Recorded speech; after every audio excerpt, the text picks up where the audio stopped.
বিসমিল্লাহির রহমানির রহিম। হে সমস্ত জগতবাসী, আজ আমি শামীম আলী চিশতি আপনাদের সামনে যে আলোচনাটি নিয়ে হাজির হলাম, সে আলোচনাটি শোনার আগে যারা টাচ করে ঢুকলেন, এর আগে তারা ভাবতেছেন যে এটা কেমন কথা বলল, এই লোকটাকে তো আমরা ভালো জানি, কিন্তু লোকটা কেমন কথা বলল। কিন্তু অনুরোধ থাকবে সম্পূর্ণ আলোচনাটি শুনুন। এই আলোচনাটি কোরআন হাদিসের বাহিরে যদি হয় তাহলে মানবেন না, যদি সত্য হয় তবেই মানবেন ইনশাল্লাহ। দেখুন, আপনারা থাম্বনেলে যেটা পেয়েছেন যে একজন পীরের কাছে অপরাধ করলে এটার ক্ষমা পাবে না, কিন্তু আল্লাহর কাছে ক্ষমা পেতে পারো, আল্লাহ ক্ষমা করে দিতে পারে। কিন্তু একজন কামেল মুর্শিদের কাছে যদি তোমরা জেনে শুনে ভুল করো, অপরাধ করো, তাহলে এটা কখনোই ক্ষমা হবে না। তাহলে আজকের আলোচনাটা কি? যে আল্লাহকে বকছো, আল্লাহকে অমান্য করেছ, আল্লাহ এটা ধরবে না। কিন্তু একজন কামেল পীরের সাথে তুমি অপরাধ করেছো, অন্যায় করেছো, তোমার সাজা হবে, কঠিন সাজা হবে। তাহলে এই কথাটি মানার যোগ্য?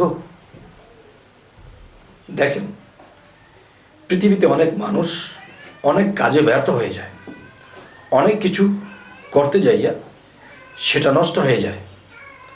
তখন তারা বারবার ব্যর্থ হওয়ার পরে ঘটনাটি কি ঘটে? পরে ঘটনাটি ঘটে যে আল্লাহকে বকতে শুরু করে। দেখেন, আল্লাহ কিন্তু বলেছেন যে কিছু ফেরেশতা, কিছু দেবতা, কিছু আল্লাহর অন্য কোনো সৃষ্টি আল্লাহকে বলেছে যে হে আল্লাহ, এমুক বান্দা এমুক দেশ থেকে, এমুক গ্রাম থেকে, এমুক ঘর থেকে একজন ব্যক্তি আপনাকে বকেছে, আপনাকে অসম্মান করে কথা বলেছে। তখন আল্লাহ কি বলে জানেন? তখন আল্লাহ বলেছেন, দেখো, যারা আমাকে বকে, আমাকে অমান্য করে, বা আমার ইবাদত করে না এবং আমাকে এটা সেটা বলে, তাদের এই অমান্য, এই পাপ বা এই যে বিষয়গুলো আমি আল্লাহ পর্যন্ত এগুলো পৌঁছায় না। যদি আমার পর্যন্ত পৌঁছাইতো তাহলে আমি তাদেরকে ধ্বংস করে দিতাম। তাহলে একটা যুক্তি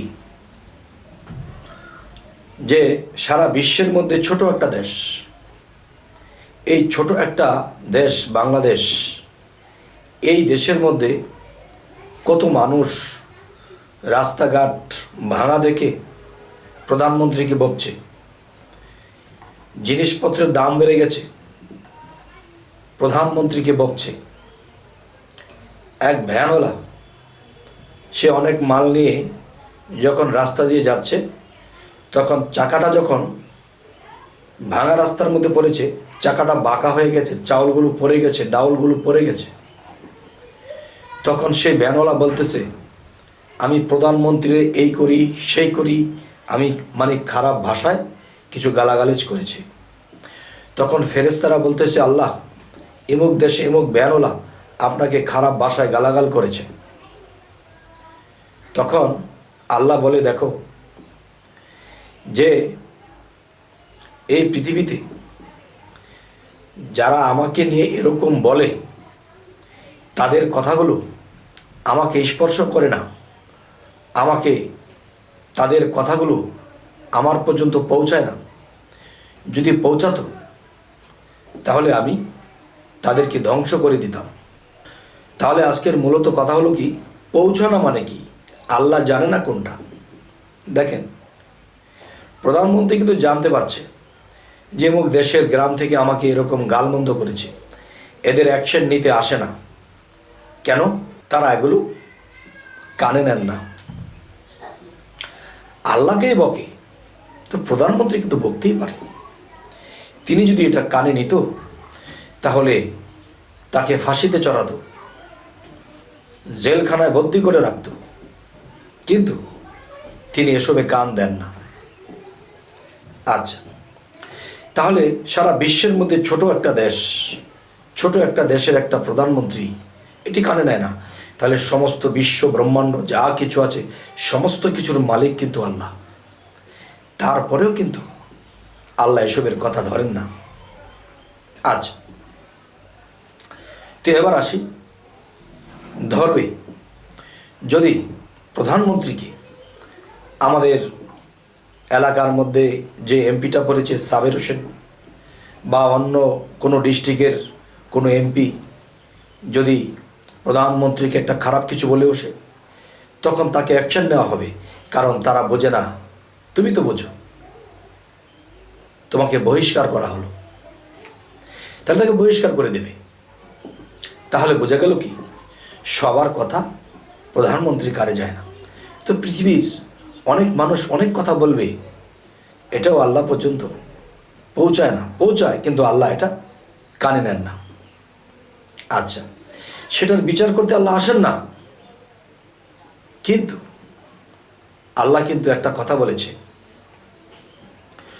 তোমরা দুনিয়াতে বহু কাজে বহু কিছুতে তোমরা পাপ করেছ, মানুষের ক্ষতি করেছ, অনেক পাপ হয়ে গেছে, আমার কাছে তার ক্ষমা নেই। ক্ষমা পেতে চাও? তাহলে পৃথিবীতে আমি আউলিয়াদেরকে রেখেছি, আমি কামেল মুর্শিদদেরকে রেখেছি, তোমরা তাদের কাছে যাও। সে যদি তোমাকে গণ্য করে, তোমাকে মেনে নেয়, তোমাকে ক্ষমা করে, তাহলে আমি আল্লাহ ক্ষমা করিব, আর না হয়তো আমি ক্ষমা করব না। তবে দেখেন, পৃথিবীতে সমস্ত কিছুর বিষয় যদি আল্লাহই করত, তাহলে যোগে যোগে নবী রাসূলদেরকে কেন পাঠালেন? দেখেন, একজন নবী যদি আল্লাহকে বলে, আল্লাহ আপনি ওকে ক্ষমা করে দেন, দিবে আল্লাহ।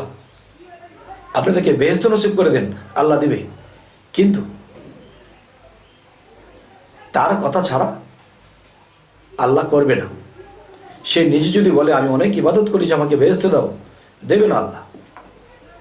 কারণ শাফায়াতের কান্ডারি রাসূলুল্লাহ সাল্লাল্লাহু আলাইহি সাল্লাম, তাহলে পারের কান্ডারি রাসূলুল্লাহ সাল্লাল্লাহু আলাইহি সাল্লাম। তাহলে আমি এখন বলবো যে রাসূল বা নবী বা মুহাম্মদ সাল্লাল্লাহু আলাইহি সাল্লাম যখন পৃথিবী ত্যাগ করেছে, এর আগে তিনি কি বলেছেন? তোমরা আমার আওলাদদের কাছে যাও, আমার প্রিয়, যেমন আল্লাহ বলেছে আমার নবী রাসূলরা আমার কাছে প্রিয়, তারা চলে গেছে, তাদের খতম হয়ে গেছে, নবী আসবে না। তাহলে সেই রাসূল কি বলেছেন? যে তোমরা একজন কামেল মুর্শিদের হাতে যখন হাত রাখবে, তখন আমি রাসূলের হাতে হাত রাখলা, আর আমার রাসূলের হাতে যখন তুমি হাত রাখলা, তখন তুমি আল্লাহর হাতে হাত রাখলা। সূরা ফাতাতেও আল্লাহ বলেছে, হে রাসূল, আপনার হাতের উপরে যারা হাত দিয়েছে তাদেরকে বলে দিন তাদের হাতের উপরে আমি আল্লাহর হাত আছে। তিনি এটাও বলেছেন যে দেখো, যদি তোমরা আমার রাসূলকে আঘাত করো, তাহলে আমি আল্লাহকে আঘাত করলাম, আমার রাসূলকে যারা আঘাত করবে তাদের কঠিন সাজা হবে। আর রাসূল কি বলেছে? পৃথিবীতে কামেল মুর্শিদ, কামেল আউলিয়াকে যদি কেউ আঘাত করে, তাহলে আমি আল্লাহ তাকে ছাড় দেব না, তাকে সাজামুক্ত করে দেব, এমনকি সে জাহান্নামেও চলে যেতে পারে। তাহলে আজকের আলোচনাটা কি? আল্লাহকে বকেছেন, আল্লাহ কিছু বলবে না। আল্লাহর অলিগণকে, আল্লাহর কামেল মুর্শিদদেরকে যদি কিছু বলা হয়, কিছু ক্ষতিগ্রস্ত করা হয়, তাহলে সেটা তোমরা আমার থেকে সে অ্যাকশন পাবে। এবং আমার অলির সাথে যদি বেয়াদবি করা হয়, তাহলে আমি আল্লাহর সাথে বেয়াদবি করা হয়। তোমরা আমাকে বকবে, তোমরা আমাকে অমান্য করবে, ছাড় পাবে, কিন্তু আমার কামেল অলি, কামেল মুর্শিদের কাছে গিয়ে যদি তোমরা বেয়াদবি করো, অমান্য করো, তাহলে আমি আল্লাহকে অমান্য করা হবে, আমি তাকে ছাড় দেব না। তাহলে বোঝা গেল কি? ক্ষমা পাইতে চান? একজন কামেল আউলিয়া, কামেল মুর্শিদের কাছে যেতে হবে। আপনি আল্লাহর অলি হতে চান, একজন কামেল মুর্শিদ, কামেল অলি আউলিয়ার কাছে আপনাকে যেতে হবে, আর না হয় হবে না। তাহলে আজকের আলোচনাটা কি? আল্লাহকে অমান্য করেছেন, ক্ষমা পাবেন। একজন কামেল মুর্শিদের সাথে আপনি বেয়াদবি করেছেন, অন্যায় করেছেন, এটার ক্ষমা আল্লাহও করবে না। হে সমস্ত জগতবাসী, আমার কথাগুলোর যুক্তি তো দেওয়া হয়েছে, তার পাশাপাশি কোরআন হাদিসকেও রাখা হয়েছে। যদি কেউ পারেন আমার এই কথাগুলো খণ্ডিয়ে দেবেন, কারণ আল্লাহ মাধ্যম ছাড়া কখনোই আপনার কিছুই করবে না। যদি বলেন হ্যাঁ আল্লাহ করে, তাহলে আল্লাহই যদি সরাসরি করে, তাহলে যোগে যোগে নবী রাসূলদেরকে কেন পাঠালেন? তাহলে একটা প্রধানমন্ত্রী এই বাংলাদেশ একা চালায় না, মন্ত্রী আছে, এমপি আছে, কমিশনার আছে, চেয়ারম্যান আছে, মেম্বার আছে। তো আল্লাহ এই বিশ্ব ব্রহ্মাণ্ডকে পরিচালনা করতে যাইয়া আল্লাহ ফেরেশতাদেরকে রেখেছেন, আল্লাহ ওলিয়া আউলিয়াদেরকে রেখেছেন। এদের মাধ্যমে এই পৃথিবী পরিচালনা করেন। এখন ধরেন আপনি যদি একজন জমিদার হন, সেই জমিদার হয়ে আপনি কাউকে দায়িত্ব দিয়েছেন যে তুমি এগুলো পরিচালনা করবে এবং মানুষ তোমার কাছে আসবে, তুমি এভাবে এটা বিতরণ করবে, এই জিনিসটা তুমি দায়িত্ব পালন করবে। তখন যাকে দায়িত্ব পালন করার জন্য দিয়েছে, তখন লোকেরা এসে তাকে অপমান করে, তাকে মানে না, তার দায়িত্ব থেকে তাকে ছুটিয়ে ফেলে দেয়, তখন কিন্তু জমিদার আপনাদেরকে ছাড়বে না। আমি তাকে দায়িত্ব দিয়েছি।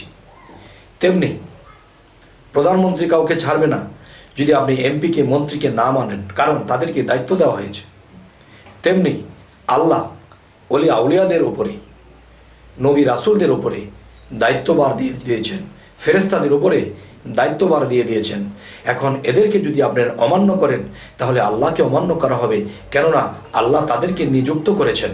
তবে এই পৃথিবীর মানুষ কোরআন পড়তে পড়তে পড়তে পড়তে মরতে মরতে মরে যাবে, হাদিস পড়তে পড়তে পড়তে পড়তে মরতে মরতে মরে যাবে। কখনোই আল্লাহ তাদেরকে ক্ষমা করবেন না এবং পাপের ক্ষমা পাবেন না যতক্ষণ পর্যন্ত আল্লাহর বন্ধুদের কাছে না যাবে। তাই বলবো, অলি শব্দের অর্থ কি? বন্ধু। তাহলে নবী রাসূলরাও কিন্তু আল্লাহর বন্ধু। সেই বন্ধুদেরকে অমান্য করলেও সাজা হবে। বর্তমানে যারা কামেল অলি আউলিয়া, পীর মুর্শিদ যারা কামেল হয়েছে, তাদেরকে অমান্য করলেও আপনার জিন্দেগি বিফল হবে। তাই পৃথিবীতে একদল আছে যে অলি আউলিয়া, পীর মুর্শিদ লাগে না, আর আল্লাহ বলতেছে লাগে। আল্লাহ কোথায় বলতেছে? সূরা ফাতাতে বলেছে, এবং এটাও বলেছে সূরা কাহাফের 17 নম্বর আয়াত মুর্শিদ শব্দটি আল্লাহ উল্লেখ করেছে। তাহলে যারা মুর্শিদকে ধরল না, মানল না, বুঝলো না, তারা যত ইবাদতই করুক তারা পথভ্রষ্ট, এটা আল্লাহ বলেছেন। তাহলে আল্লাহর কথাকে যারা খণ্ডিয়ে দেবে, তাদের স্থান জাহান্নাম ছাড়া আর কোথায় হবে? তবে আমি শামীম আলী চিশতি আপনাদেরকে এই কথাগুলো বুঝিয়ে বললাম। যদি আপনাদের মধ্যে কেউ কমেন্ট করেন যে না আপনার কথাগুলো ঠিক নয়, বলুন। যদি বলেন যে না আপনার কথাগুলো কোরআন হাদিসে যদি থাকে তাহলে ঠিক আছে, তাহলে আলহামদুলিল্লাহ, তাহলে আমরা মানার চেষ্টা করব। তবে আজকের মূল কথাটি হলো কি, যে পীরের সাথে বেয়াদবি করবেন না, পীরকে অমান্য করবেন না, তাহলে আল্লাহ আপনাকে ক্ষমা করতে পারবে না যতক্ষণ সেই পীর মুর্শিদ আপনাকে ক্ষমা না করছে। পৃথিবীতে বিভিন্ন বিষয়ে আপনি পাপ করেছেন, একজন কামেল মুর্শিদের কাছে গেলে সে যদি আল্লাহর বন্ধু হয়, বন্ধুর কথা বড় বন্ধু, সে শুনবে। আপনি আর আমি গোলাম, আমার কথা শুনবে না। তাই একজন কামেল মুর্শিদের প্রয়োজন। তাহলে আল্লাহর কাছে পাপ করেছেন, আল্লাহর কাছে ক্ষমা চেয়েছেন, আল্লাহ ক্ষমা করবে না। আল্লাহকে গাল দিয়েছেন, আল্লাহ ক্ষমা করে দেবে। কিন্তু এই ক্ষমা পেতে হলে একজন কামেল মুর্শিদের কাছে যেতে হবে এবং একজন পীরের কাছে ক্ষমা চাইলে ক্ষমা পাবেন, আল্লাহর কাছে ক্ষমা পাবেন না। এই কথার গ্যারান্টেড আরও কিছু দলিল আছে, আমি পরবর্তীতে তা পেশ করব ইনশাআল্লাহ। তবে হে সমস্ত জগতবাসী, আমাদের এই চ্যানেল যদি আপনাদের ভালো লাগে অবশ্যই সাবস্ক্রাইব করে নেবেন এবং ফেসবুক হলে অবশ্যই ফলো করে নেবেন। সকলেই ভালো থাকবেন। আল্লাহ হাফিজ।